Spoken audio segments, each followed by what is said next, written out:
الصلاۃ والسلام علیک یا رسول اللہ وعلی آلک واصحابک یا حبیب اللہ، الصلاۃ والسلام علیک یا نبی اللہ وعلی آلک واصحابک یا نور اللہ۔ درود پاک پڑھنے کے بے شمار فضائل و برکات ہیں، بہت ساری احادیث فضائل درود میں ملتی ہیں۔ سرور کائنات علیہ الصلوۃ والسلام فرماتے ہیں، بے شک اللہ عز و جل نے ایک فرشتہ میری قبر پر مقرر فرمایا ہے، ان اللہ وکل بقبری ملکن۔ اور پھر آقا فرماتے ہیں اللہ تعالیٰ نے جسے تمام مخلوق کی آوازیں سننے کی طاقت عطا فرمائی۔ پھر آقا فرماتے ہیں پس کوئی قیامت تک جب مجھ پر درود پاک پڑھتا ہے تو وہ مجھے اس کا اور اس کے باپ کا نام پیش کرتا ہے اور کہتا ہے فلاں بن فلاں نے یا رسول اللہ آپ پر درود بھیجا ہے۔ تو گویا مطلب یہ ہوا کہ بارگاہ رسالت میں حاضری کا ٹکٹ ہے، درود پاک اپنا معمول بنا لیجئے۔ صلو علی الحبیب صلی اللہ تعالی علی محمد صلی اللہ علیہ وسلم۔ اے اللہ ہمیں اس حال میں مت رکھ جس میں ہم راضی ہیں، ہمیں اس حال میں رکھ جس میں تو راضی ہے۔ اللہ راضی تو بس خیر ہے، پھر جو بھی ہوگا اگر وہ ہمیں کسی آزمائش کو بھیج بھی رہا ہے نا، یہ بھی میرے لیے بہتری ہوگی۔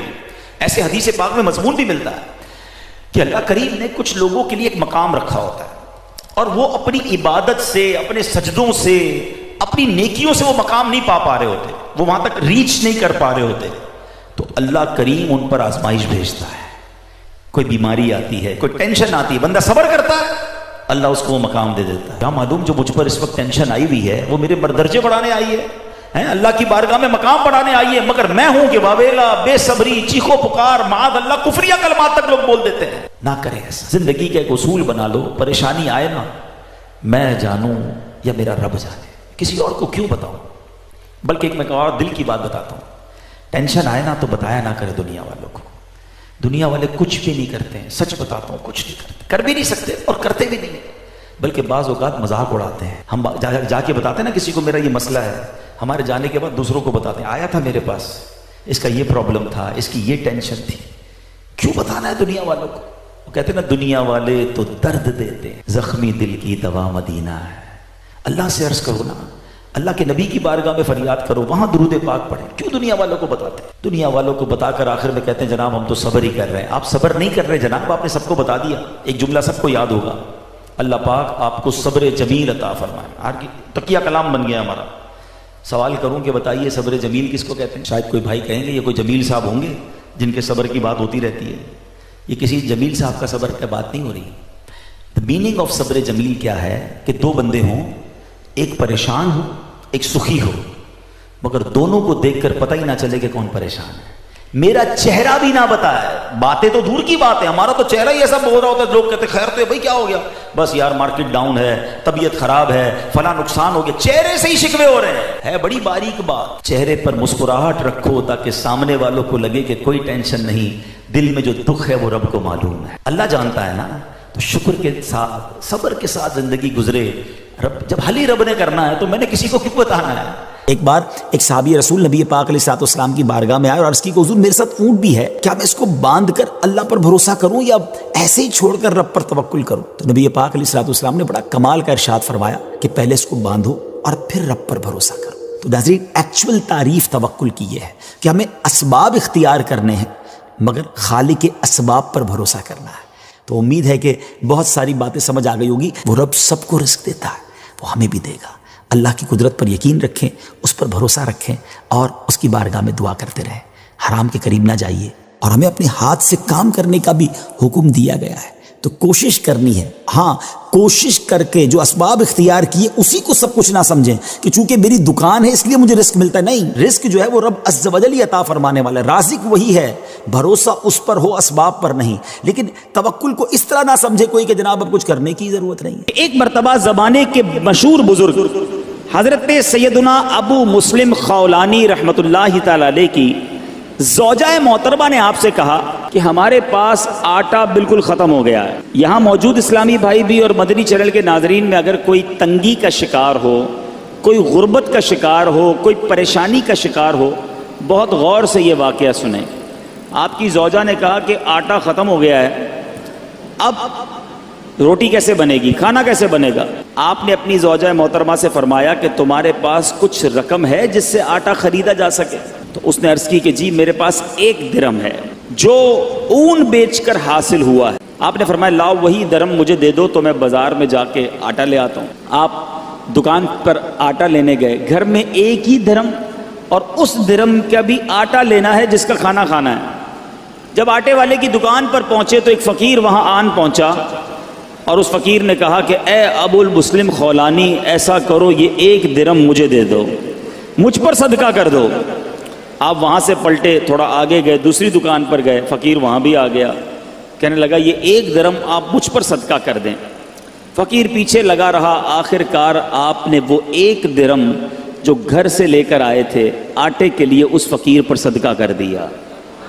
ایمٹی ہینڈڈ, خالی ہاتھ ہو گئے. سوچنے لگے اب گھر والوں کو کیا جواب دوں گا, اللہ کی راہ میں صدقہ تو کر دیا ہے, اب گھر واپس لوٹوں گا تو کیا بتاؤں گا, کھانے کے لیے انتظار میں ہیں, آٹا لینے گیا ہوں. تو اب خالی تھیلا لے کر آئے تھے گھر سے, تو آپ نے لکڑی والے کی دکان پر گئے جو لکڑی کا کام کرتا ہے, کارپینٹر جو ہوتا ہے, اس کے پاس آپ نے دیکھا ہوگا برادہ پڑا ہوتا ہے, چورا بالکل. آپ نے اس تھیلے میں برادہ بھر لیا اور تاکہ تھیلا بھر جائے. اب گھر گئے, دستک دی, تھیلا پکڑایا اور خود باہر فوراً باہر سے ہی چلے گئے. میں منہ کیا دکھاؤں گا گھر والوں کو کہ چلو وہ تھیلا پکڑ کے اندر جائیں, اتنی دیر میں گھر سے دور چلا جاؤں. آپ دور چلے گئے. گھر والوں نے تھیلا کھولا تو اس میں نہایت عمدہ قسم کا آٹا موجود تھا, بڑا زبردست آٹا. گھر والوں نے روٹیاں بنائی, انتظار کر رہے ہیں کہ حضرت کب آئیں گے. اب آپ شرمندہ, آپ باہر گھوم رہے ہیں کہ وقت گزر جائے, گھر والے سو جائیں, وقت جو ہے وہ بھوک کا ٹائم تھوڑا گزر جائے. اب سارا دن گھر نہیں گئے, آپ کی زوجہ محترمہ انتظار کرتی رہیں. اب آپ رات کو چپکے سے گھر میں داخل ہونے لگے کہ گھر والوں کی ڈانٹ بھی سننی ہے کہ ہم نے پیسے دیے تھے آٹا لانے کو, آپ لکڑی کا برادہ دے گئے, مگر ان کو نہیں پتا تھا اندر کہانی کچھ اور ہو گئی ہے. اب آپ کی فیملی انتظار کر رہی ہے کہ کب آئیں, بھوکے ہیں, ان کو اتنا اچھا ہمیں آٹا دے کر گئے, بہترین قسم کی روٹیاں بنی ہیں, آئیں تو حضرت کو کھانا پیش کیا جائے. آپ چپکے سے گھر میں داخل ہوئے تو آپ کی زوجہ محترمہ فوراً سامنے آ گئیں. اب آپ شرمندہ, مگر آپ کی زوجہ محترمہ بہترین قسم کی روٹیاں انہوں نے سامنے پیش کی. آپ حیران ہوئے کہ یہ کہاں سے آیا. تو آپ کی زوجہ نے کہا یہ اسی آٹے کی روٹیاں ہیں جو آپ لائے تھے. جب یہ سنا تو آپ کی آنکھوں میں آنسو آ گئے, آپ رونے لگے, اپنے پروردگار کا شکر ادا کیا کہ اس نے میری لاج رکھ لی اور مٹی کو عمدہ آٹے میں تبدیل فرما دیا. کیوں کرنا میرے کام بنے غیب سے حسن, کیوں کرنا میرے کام بنے غیب سے حسن, بندہ بھی ہوں تو کیسے بڑے کارساز کا.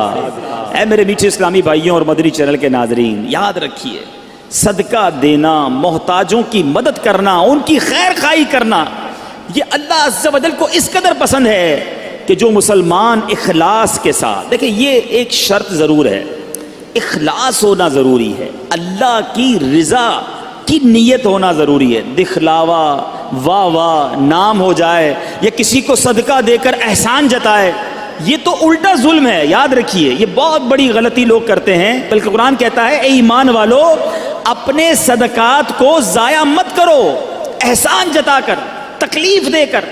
اب یہاں کسی کو پیسے دیے, الٹا پھر اس کو یاد دلاتے, یاد ہے نا تمہیں نوکری لگائی تھی, یاد ہے نا تمہیں جناب میں نے قرضہ دیا تھا, وہ دن بھولے تو نہیں جب بچے کی شادی کروائی تھی. کتنا ذلیل ہوتا ہوگا شخص, کتنا دل دکھتا ہوگا اس کا. تو ذرا غور کیجئے میٹھے اسلامی بھائیوں, کبھی بھی کسی کی مدد کریں احسان نہیں جتانا, اللہ کے لیے, اللہ کی رضا کے لیے کام کیا تو اخلاص کے ساتھ جو لوگوں کے دل خوش کرتے ہیں سبحان اللہ, تو اللہ تبارک و تعالیٰ ایسے بندے کو محتاجی کے باوجود کسی کے آگے شرمندہ نہیں ہونے دیتا, بلکہ اس کی سوچ سے بڑھ کر نوازتا.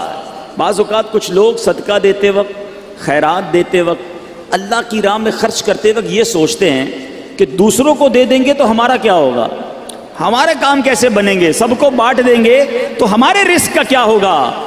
غور سے سنیے, حضرت سیدتنا اسماء رضی اللہ تعالی عنہا فرماتی ہیں نبی پاک علیہ الصلوۃ والسلام نے مجھ سے ارشاد فرمایا صدقہ و خیرات مت روکو. سنیے,